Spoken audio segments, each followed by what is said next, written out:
이제 다 같이 묵도하심으로 새벽 기도회를 시작하겠습니다.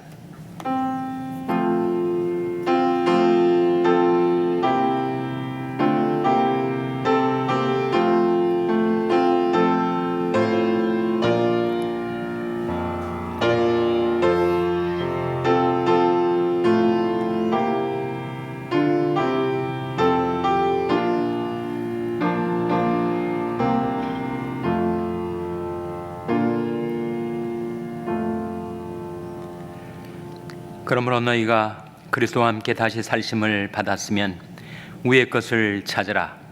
거기는 그리스도께서 하나님 우편에 앉아 계시느니라. 위의 것을 생각하고 땅의 것을 생각지 말라. 이는 너희가 죽었고 너희 생명이 그리스도와 함께 하나님 안에 감추었음이니라. 우리 생명이신 그리스도께서 나타나실 때 그때 너희도 그와 함께 영광 중에 나타나리라. 그러므로 땅에 있는 지체를 죽이라. 곧 음란과 부정과 사욕과 악한 정욕과 탐심이니 탐심은 우상 숭배니라. 아멘. 하나님 아버지 감사합니다. 오늘도 저희에게 생명을 주시고 은혜를 주셔서 하나님께로 가까이 나올 수 있도록 저희들 이끌어 주신 것을 감사드립니다. 하나님께 가까이함이 내게 복이라 하신 말씀대로 하나님 저희들 평생 날마다 하나님께 가까이 나오는 복을 베풀어 주시옵소서.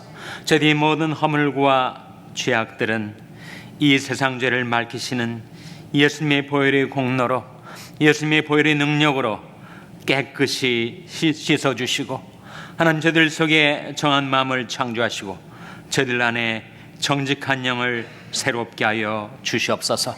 마음이 청결한 자는 복이 나니 저희가 하나님을 볼 것이며 말씀하신 대로 저희들이 정결한 마음으로 하나님을 배웁고 살아갈 수 있게 하여 주시옵소서.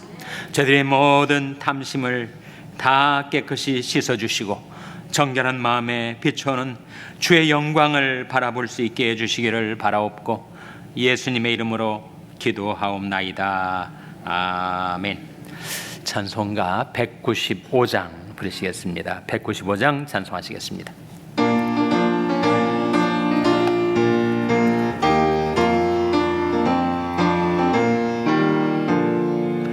이 세상의 모든 죄를 맑히시는 주의 보혈, 성자 예수 그 귀한 피 찬송하고 찬송하세. 주님 앞을 멀리 떠나 길을 잃고 헤맬 때에 나의 뒤를 따라오사 친히 구원하셨도다. 흰 눈보다 더 흰 눈보다 더 주의 흘리신 보혈로 희게 씻어 주옵소서. 가시관을 쓰셨으니 피로 얼굴 물드셨고 십자가에 모진 고통 나를 위해 당하셨네. 말로 영영할 수 없는 구세주의 구속하심 그 은혜와 그 신사랑 찬송하고 찬송하세. 흰 눈보다 더 흰 눈보다 더 주의 흘리신 보혈로 희게 씻어 주옵소서. 아버지를 멀리 떠나 다른 길을 저버리고 여러 가지 죄악으로 주홍같이 되었으니 물 같은 것 가지고는 씻을 수가 아주 없네. 주여 귀한 보배 피로 날 정결케 하옵소서. 흰 눈보다 더 흰 눈보다 더 주의 흘리신 보혈로 희게 씻어 3절 아버지를 멀리 떠나 아버지를 멀리 떠나 다른 길을 저버리고 여러 가지 죄악으로 주홍같이 되었으니 물 같은 것 가지고는 씻을 수가 아주 없네. 주여 귀한 보배 피로 날 정결케 하옵소서. 흰 눈보다 더 흰 눈보다 더 주의 흘리신 보혈로 희게 씻어 주옵소서.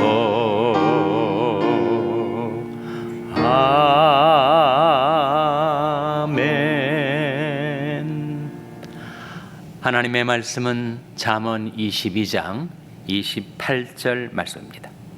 구약성경 934면 잠언 22장 28절 말씀을 찾아서 우리 한 목소리로 봉독하시겠습니다.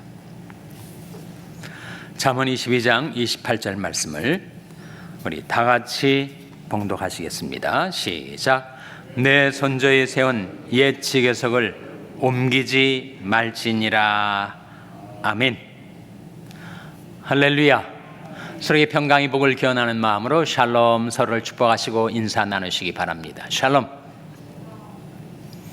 샬롬. 오늘도 금요 새벽 기도에 잘 나오셨습니다. 오늘이 벌써 12월 29일입니다. 그야말로 연말에 바짝 시간이 다가서 있습니다. 우리 중고등부 자녀들의 겨울 수양회가 수요일부터 시작해서 목요일 그리고 오늘까지 진행이 됩니다. 오늘 오후 4시 반경에 도착 예정인데 물론 트래픽에 따라서 시간이 변동될 수가 있습니다. 오늘 오전 오후에도 계속되는 수양회를 통해서 우리 중고등부 자녀들이 영혼이 새롭게 될 수 있도록 그들이 마음속에 믿음의 씨가 심겨지도록 그들의 인생의 분명한 목표와 비전을 발견하는 은혜의 시간이 될 수 있도록 우리 중고등부 자녀들을 위해서 기도해 주시고 돌아오는 길 안전을 위해서 기도해 주시기를 바랍니다. 이제 내일이 12월 30일이고 그 다음 날이 이 마지막 주일이면서 또한 마지막 날 12월 31일 주일 예배와 밤에 송구영신 예배가 이어지게 되겠습니다. 오늘 본 말씀 28절 다시 한번 화면에 같이 읽겠습니다. 시작. 내 손저에 세운 옛 지계석을 옮기지 말지니라. 지계석에 대한 말씀이 나오고 있는데 이 지계석을 옮기지 말라. 이 무슨 뜻일까? 이 지계석은 땅지자의 경계 경자의 돌석자이니까 땅의 경계를 나타내 보여주는 돌을 말합니다. 그러니까 사람들이 땅을 분배받고 여기서부터 여기까지는 내 땅, 저기서부터 저기까지는 당신 땅, 그 땅의 경계를 드러내주는 돌이 바로 지계석입니다. 지계석을 옮기면 어떻게 되는가? 한 사람이 마음속에 욕심을 품고 다른 사람이 땅을 내가 좀 차지해야 되겠다 싶어가지고 밤중에 일어나서 아무도 안 보이는 그런 야중에 그 자기 땅과 이웃 땅의 경계선 상에 놓여 있는 그 지게석을 좀 더 멀리 옮겨 놓으면 자기 땅이 넓어지는 거죠. 그리고 이웃의 땅이 좁아지는 것입니다. 이게 지게석을 옮긴다는 것은 결국은 탐심 때문에 남의 땅을 차지하려고 이웃을 속이고 자기를 속이고 하나님을 속이고 그 지게석을 옮겨 놓아 남의 땅을 더 차지하려는 것을 말합니다. 지게석을 옮기지 말라라는 말씀은 결국 탐심을 물리치라라는 말씀과 같은 거죠. 인간 안에는 죄성이 있어서 그것이 탐심으로 발동을 하면 그 탐심 때문에 남의 것을 빼앗고, 정상적인 방법으로는 빼앗을 수가 없으니까 속이고 도적질하고, 그것이 여의치 않을 때는 사람을 죽이고, 살인하지 말라, 간음하지 말라, 도적질하지 말라, 거짓 증거하지 말라, 내 이웃의 소유를 탐내지 말라. 십계명의 계명들 아닙니까? 십계명 중에서 탐내지 말라라는 계명은 몇 번째죠? 몇 번째입니까? 10번째 아닙니까? 맨 마지막에 나온 계명이지만 그 계명을 어겨서 탐심을 품으면 그 십계명의 앞에 나온 계명들을 줄줄이 다 범하게 되는 것입니다. 탐심 때문에 속이고 죽이고 도적질하고 간음하고, 그것도 모자라서 탐심 때문에 하나님을 거역하고 반역하고, 그리고 하나님 아닌 다른 신을 섬기는 우상 숭배의 죄를 범하게 되는 거 아니에요? 십계명을 우리가 생각할 때 하나님이 영원한 도덕적인 인간이 살아가야 될 계명 아닙니까? 그 십계명이 어디에 나오죠? 십계명이 찬송가 속표제에 나오는 게 아니라 성경에 나오죠. 성경 어디에 나옵니까? 출애굽기에 나옵니다.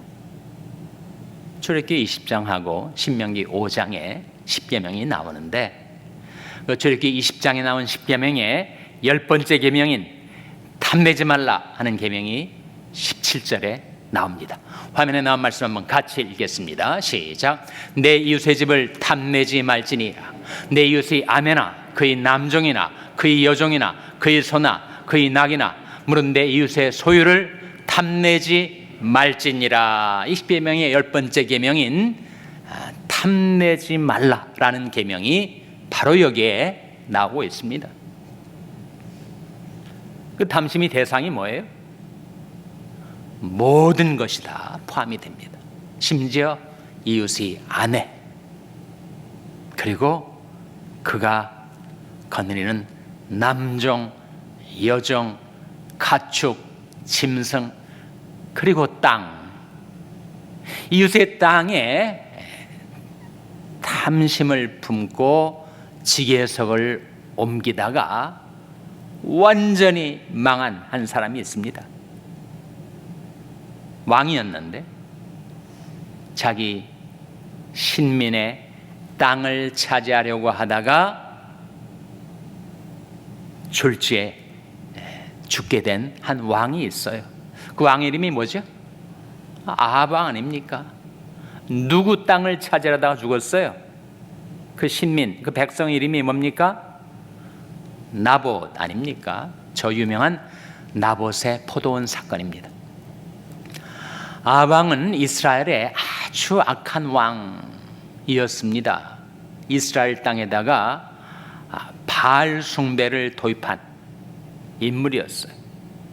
그의 아내가 이세벨 아닙니까? 바알 제사장 딸 출신이에요. 이 아합이 자기 궁궐 옆에 있는 아주 극상품의 포도원밭을 탐을 내게 되었습니다. 그래서 그 땅을 좀 갖고 싶은데 나봇에게 청탁을 했지만 이건 조상에게서 물려받은 땅입니다. 하나님이 우리 조상들에게 분배해 주신 땅인데 이 땅을 왕에게 내어드릴 수가 없습니다. 거절을 했어요. 근데 아합이 아주 우울증에 빠진 사람처럼 궁궐에 들어가가지고 식음을 전폐하고 자기 기도, 자기의 의도가 좌절되자 그 땅을 못 갖는 그런 마치 상사병에 걸린 사람처럼 아주 침상에서 구르면서 우울해했어요. 그러자 이세벨이 들어와가지고 뭐 때문에 그러느냐 그랬더니 내가 나봇의 땅 포도원을 갖고 싶은데 안 판다고 나한테 안 주겠다고 해서 내가 그러고 있다. 그러니까 당신이 왕이냐고. 어떻게 왕이 채통머리가 없이 그 백성 하나를 못 다스리고 그 땅 하나를 차지하지 못해서 그렇게 우울증에 빠진 사람처럼 그렇게 구느냐고 막 남편을 향하여 책망을 해대는 것입니다. 당신 가만히 있고 내가 나서겠다고. 그래서 이 이세벨이 두 증인을, 거짓 증인을 내세웁니다. 그리고 나봇을 재판정에 앉혀요. 그래서 모든 백성들이 보는 앞에서 이 작자가 하나님을 저주하고 왕을 저주했다라고 하는 죄목을 붙입니다. 그리고 두 증인들이 맞다고, 나봇이 그랬다고 그렇게 증언을 해요. 이세벨이 나봇을 향하여 하나님과 왕을 저주했다라고 했을 때 그 하나님은 여호와 하나님이 아니라 바알 하나님입니다. 바알 하나님. 그럼 바알법에 따르면 권세 있는 자가 땅을 차지하는 거 아무것도 아니에요. 전혀 문제가 되지 않고 죄가 되지 않습니다. 그러나 여호와의 법에 따르면 땅은 하나님의 것. 성경에 반하는 토지법 아닙니까? 땅은 하나님의 것이에요. 인간이 임의로 사고 팔 수가 없어요. 아무리 돈이 많고 아무리 권세가 많은 사람도 남의 땅을 차지할 수가 없게 되어 있습니다. 그러니까 나봇이 하나님을 경외하는 사람이었기 때문에 아무리 왕이기로서니 조상들이 물려주고 하나님이 애초에 분배해 주신 그 땅을 내가 임의로 사고 팔고 왕에게 내어줄 수가 없습니다. 그것이 여호와의 법을 따른 것인데 바알법에 따르면 이것은 바알을 거역하는 거죠. 권세가 있고 재물이 있으면 당연히 땅을 차지할 수가 있는 것이 바알법인데 그 바알법을 어긴 이 나봇이야말로 하나님을 저주한 자라는 것이죠. 하나님을 저주하고 왕을 저주했다는 죄목으로 결국은 재판정에서 유죄 판결이 나고 백성들이 돌을 들어서 나봇을 쳐 죽입니다. 나봇의 피가 흘려졌죠. 정말 불의한 악한 권력에 의해서 무고한 백성이 희생을 당하는 것입니다. 아무도 이 일을 제기할 수가 없어요. 왕정사회에서 왕권을 휘두르고 있는 이 아합과 이세벨의 횡포 앞에서 이것이 잘못된 것입니다 라고 아무도 말을 못하고 있을 때 선지자 엘리야가 왕을 컨프런트합니다. 이 선지자들은 정말 용기가 있는 사람들입니다. 그 사람 자기 목숨 걸고 하나님의 말씀을 선포하던 사람들이었죠. 그래서 엘리야가 아합에게 나가서 이렇게 하나님의 심판을 경고합니다. 열왕기상 21장 19절에 나온 말씀인데 화면에 한번 같이 읽겠습니다. 시작.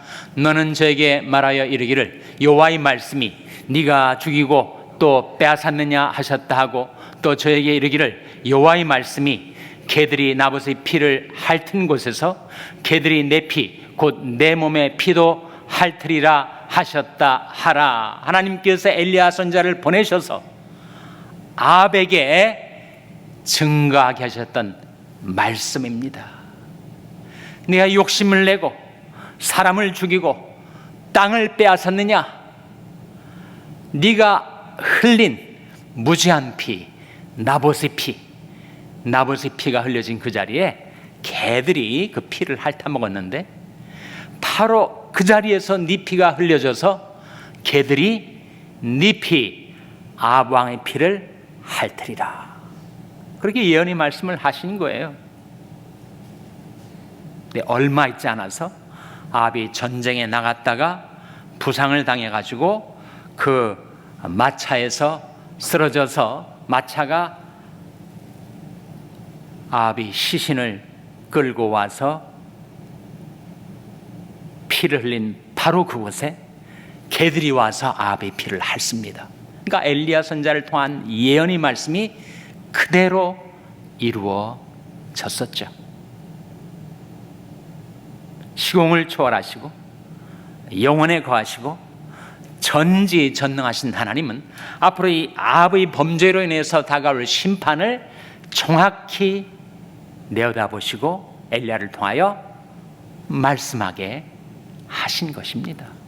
왜 이 아합이 왕권을 지닌 왕정사회에서의 최고 권력자 아합이 이렇게 처참하게 죽었을까? 무엇이 그를 죽게 만든 것입니까? 바로 탐심 아닙니까? 탐심을 품으면 인간은 망조가 되는 것입니다. 점차로 몰락해 가다가 결국 죽고 말아요. 탐심이 무서운 것입니다. 삼가 모든 탐심을 물리치라. 사람의 생명이 그 소위 넉넉함에 있지 아니하니라. 예수님 말씀 아닙니까? 근데 이 나봇의 포도원 사건은 사실 역사의 한 페이지에 기록이 안 될 수도 있었고 기록이 됐다 하더라도 그저 숨겨진 채로 넘어갈 수 있었던 사건이었지만 사실 어느 나라에서도 왕이 왕권을 휘둘러서 백성들을 억울하게 하는 일들이 정말 비일비재하지 않겠어요? 그러나 그렇지 않았습니다.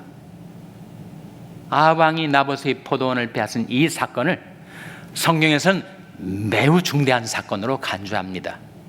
왜 그런가 하니 이 사건은 바알법과 여호와법이 충돌한 사건이기 때문입니다. 바알법에 따르면 당연히 권세 있는 자, 재력 있는 자가 남의 것을 차지할 수가 있게 돼 있지만 여호와의 법에 따르면 하나님께서 가나안 땅을 약속의 땅을 이스라엘 백성에게 물려주시면서 그 땅을 분배해서 그 족속, 부족, 시족, 가문, 개인에 이르기까지 땅을 다 분배해 주셨거든요. 근데 인간이 탐심을 품고 슬그머니 지계석을 옮겨서 남의 땅을 차지하든지 권력을 휘둘러서 백성을 죽이고 그 땅을 강탈하든지 그것은 여호와의 법을 심각하게 위반하는 사건이라는 거죠. 이 사건 때문에 이스라엘 땅에 바알 숭배가 극심하게 되었습니다. 그래서 하나님께서 엘리야를 급하셔서 아합에게 심판을 경고하신 것입니다. 그래서 이 사건이 예사로운 사건이 아니라 바로 바알법과 여호와의 법이 정면으로 충돌한 사건, 인간의 탐욕과 하나님을 경외함이 충돌한 사건, 아합의 탐욕과 나봇의 하나님을 경외함이 충돌한 사건이었다는 거죠. 결국 아합은 자기 탐심 때문에 죽게 되었습니다. 탐심이 그를 죽인 거죠. 그래서 탐심을 죽여야 합니다. 탐심은 우상 숭배니까 하나님이 아닌 다른 우상이 나의 삶을 지배하고 나의 삶을 이끌어가면 결국 나는 사지로 끌려가게 되는 것입니다. 그 탐심이 나를 죽이기 전에 내가 그 탐심을 죽여야 합니다. 골로새서 3장 5절 말씀 아닙니까? 화면에 한번 같이 읽겠습니다. 시작. 그러므로 땅에 있는 지체를 죽이라. 곧 음란과 부정과 사욕과 악한 정욕과 탐심이니 탐심은 우상 숭배니라. 탐심은 뭐라고요? 우상 숭배니라. 내 안에 탐심이 작동을 해서 그 탐심이 나를 우상 숭배로 끌고 가면 이런 우상 숭배의 결말은 죽음 아닙니까? 너희가 육신대로 살면 반드시 죽을 것이로되 영으로서 몸의 행실을 죽이면 살리니 무릇 하나님이 영으로 인도함을 받는 그들은 곧 하나님의 아들이라. 하나님의 자녀된 우리들에게는 인간의 죄성, 탐심 대신 하나님을 경외함, 하나님을 사랑함, 이 내 삶의 동인이 되고 동력이 돼서 우리가 영으로서 몸의 행실을 죽이면 살지만 그러나 육신대로 살면, 탐심에 끌려 살면 반드시 죽게 된다. 아합 사건이 이걸 보여주고 있지 않습니까? 왕이었지만 그 왕권이 그 아합을 보호해 주질 못해요. 탐심이 그를 죽여 버렸습니다. 그러니 탐심이 나를 죽이기 전에 내가 그 탐심을 죽여야 하죠. 그러므로 땅에 있는 지체를 죽이라. 곧 음란과 부정과 사욕과 악한 정욕과 탐심이니 탐심은 우상 숭배니라. 성경에서 삼가 모든 탐심을 물리치라. 이웃의 소유를 탐내지 말라. 그것이 사람이든 가축이든 땅이든 이웃의 소유를 탐내지 말라.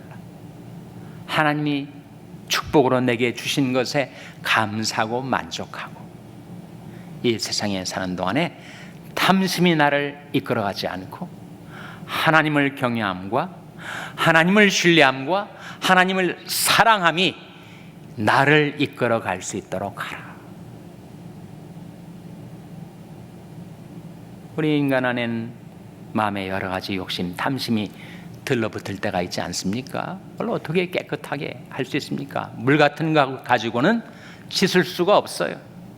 뭘로 씻는 것입니까? 저가 빛 가운데 계신 것 같이 우리도 빛 가운데 행하면 우리가 서로 사귐이 있고 그 아들 예수의 피가 우리를 모든 죄에서 깨끗하게 하실 것이요. 그날에 죄와 더러움을 씻는 샘이 열리리라.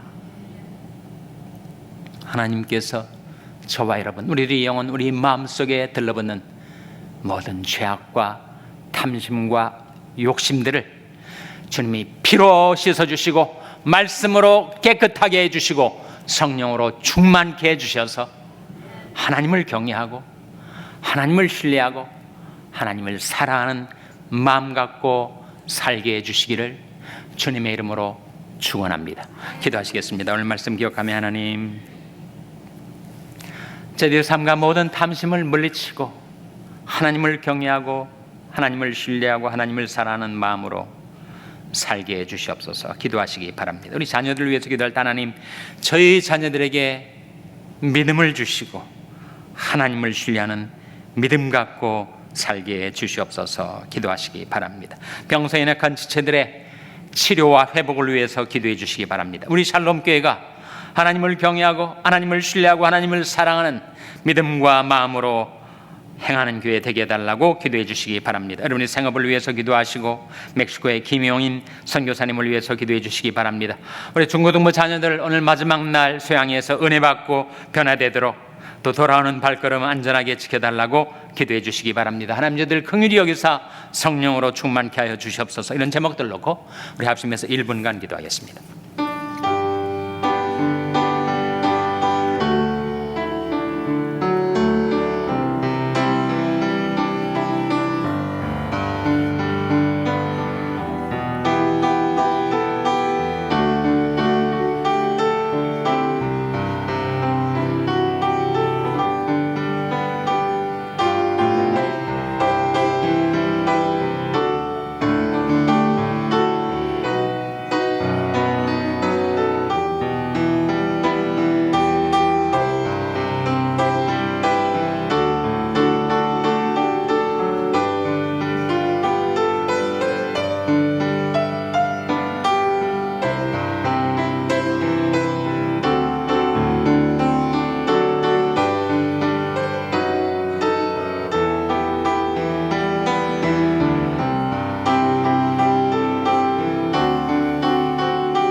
하나님 아버지, 제디의 삶을 주도하는 동력이